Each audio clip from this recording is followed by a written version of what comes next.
गुप्त रोगी डॉक्टर। पूर्व कथा कि मेरे मम्मी मेरे पापा को छोड़कर वेदांत अंकल के साथ रहने लगी। ऐसे में मैं पापा के पास रहने लगी, मगर पापा भी किसी तीसरी युवती को घर में ले आए और ज़बरदस्ती मुझे घर से निकालकर मम्मी के पास भेज दिया। फिर मम्मी ने भी मुझे ठुकरा दिया तो मैं अकेली पड़ गई, लेकिन मर्दानी बाहों का स्पर्श पाने के लिए एक हिजड़ा और सन की प्रोफेसर के चंगुल में फंस गई, उसे घायल करके भागी। अब आगे सुनिए।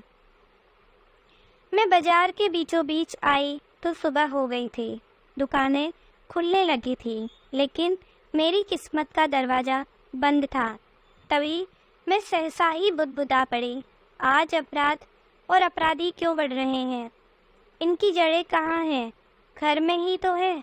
आजकल घर घर में अपराध पल रहा है। व्यक्ति को माँ बाप ही अपराधी बनाते हैं। इनका अंत भला कैसे होगा? मेरी माँ, मेरे पापा क्या मेरे अपराधी नहीं हैं? उन्होंने क्या अपराध नहीं किया है? मैं समाज के लिए आज एक वेश्या बनकर रह गई हूँ। उनकी गलत सोहबत में रहकर ही तो मैंने पुरुषों के आगे बिछना शुरू कर दिया।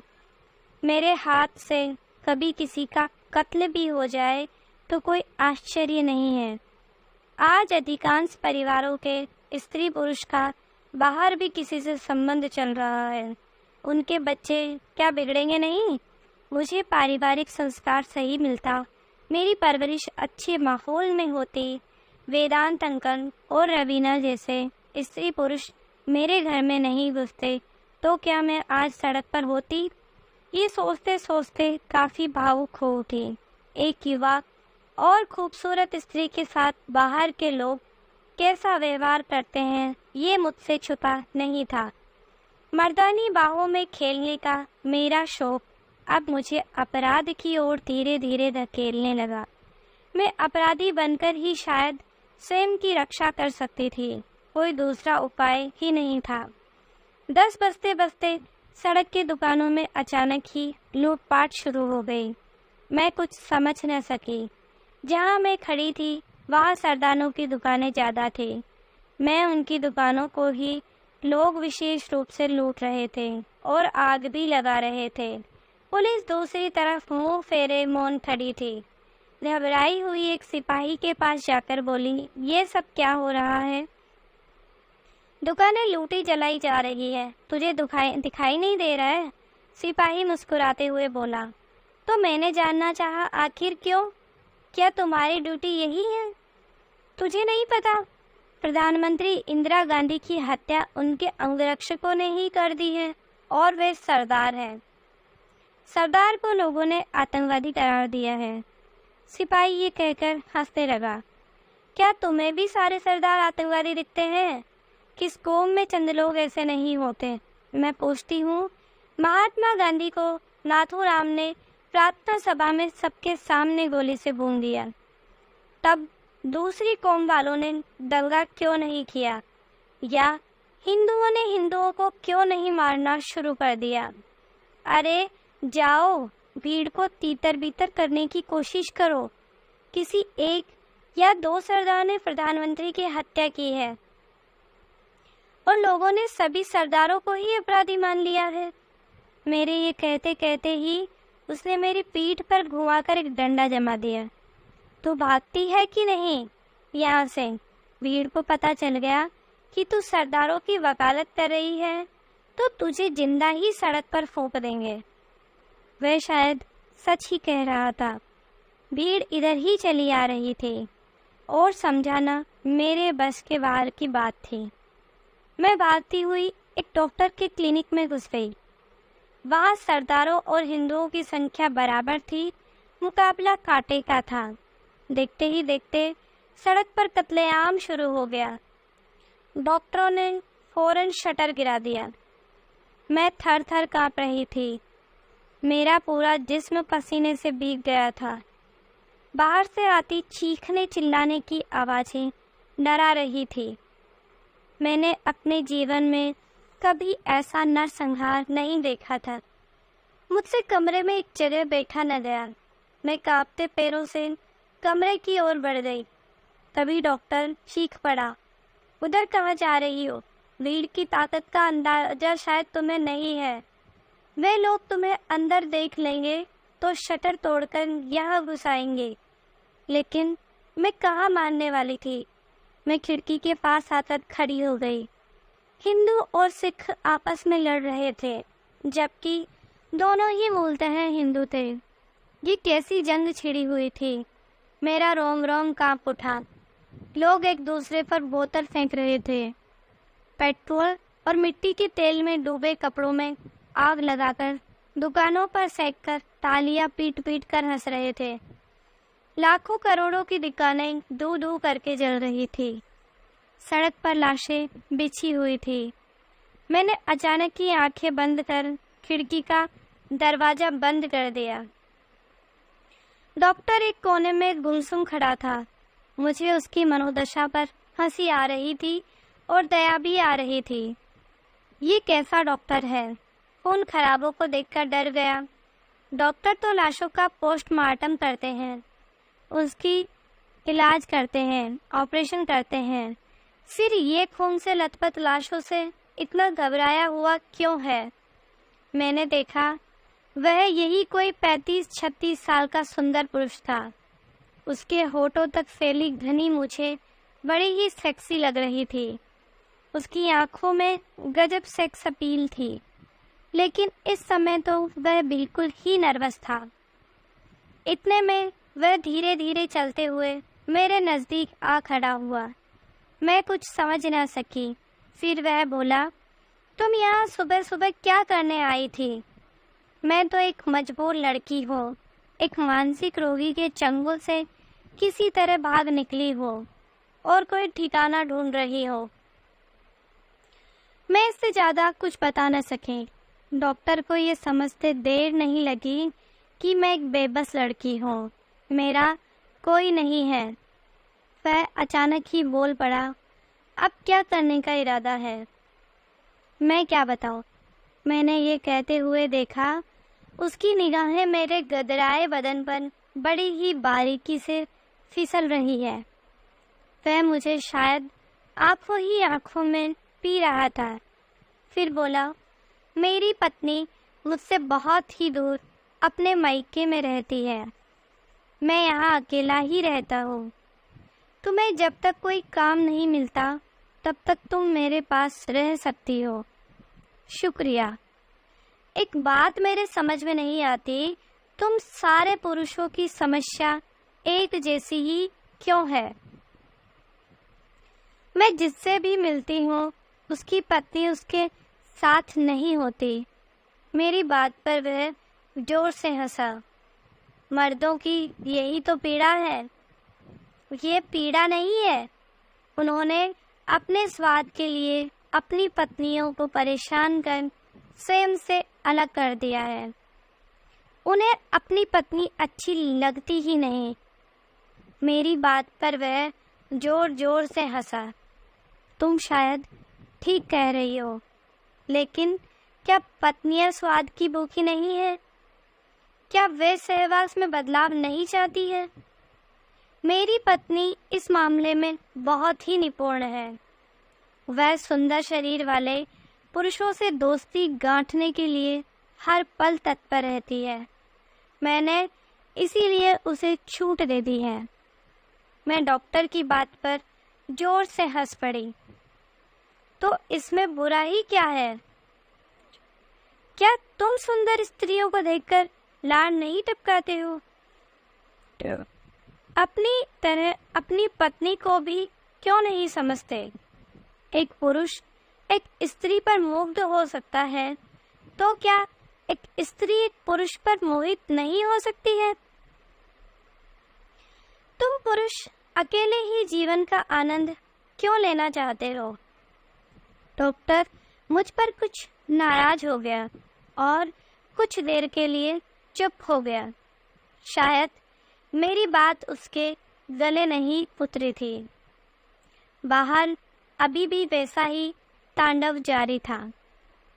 इस खून खराबे के माहौल में भी एक अच्छी जिंदगी जी रही थी मैं। इतने में ही डॉक्टर उठ खड़ा हुआ और जम्हाई लेते हुए बोला, आइसक्रीम खाओगी? मैं आश्चर्य से उसका मुंह ताकने लगी। डॉक्टर क्या कह रहा है?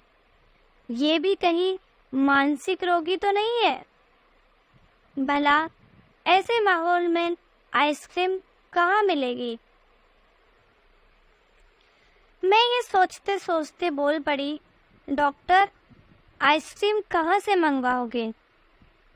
मैंने फ्रिज में 4 कप आइसक्रीम रखी है। ये कहकर उसने फ्रिज से 2 कप आइसक्रीम निकाल ली। एक मुझे दी और एक खुद लेकर खाने लगा।